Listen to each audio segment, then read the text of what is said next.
and welcome in the video about the evolution of the customer and how we communicate with them now. Advertising appeared centuries ago, but it became a real movement when it appeared on television and radio at the beginning of the 20th century. Since it was speaking directly to people, it felt more personalized. Personalization took another big leap in 1930 when Ross Reeves introduced the idea of unique selling proposition. It is how your business will specifically solve a customer's problem. Then arrived the golden age of advertising, a time of big ideas and huge personalities in the late 60s through the 80s. For those who are interested, I put in the description the link of the first advertising that appeared on television.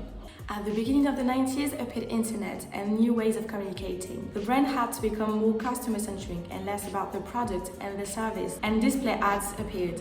A huge digital evolution appeared in the last couple of decades and is still happening. We are still creating and discovering new ways of communication every day. Since the first day of internet, numerous of social media have been created, but they were not as international as they are now. For example, from 1997 to 2001, community social media have been created, like Asian Avenue, Black Planet or Mehndi. They were created to keep a bond between the people of these communities, solidarity, friendship, and sometimes even to find love. In 2003, as new social media were created every day, the term YASN appeared. But it's in 2004 that Facebook were created, getting the first real-world success. With all the different platforms that we have today, it's not the customer that watches an advertising, it's the brand that tries to catch their attention. They have to find new ways to be original and catch the customer every day. Today, nearly everyone has several accounts on different social medias, and they use it differently, and every social media has their own targets.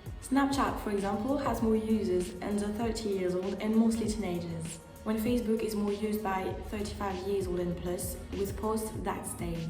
As I said before, social media is often about community, sharing, and friends. This is why brands have to create their own social media account to communicate with their targets.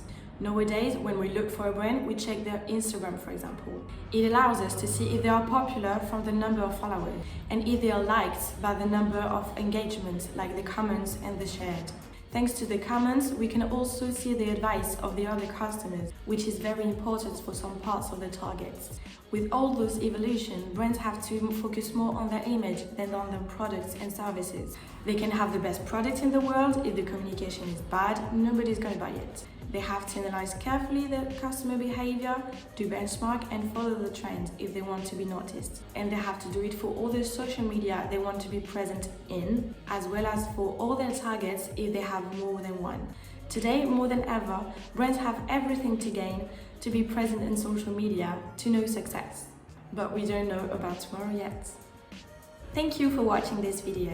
I put all my sources in the description if you want to know more about customer behavior and brands in social media.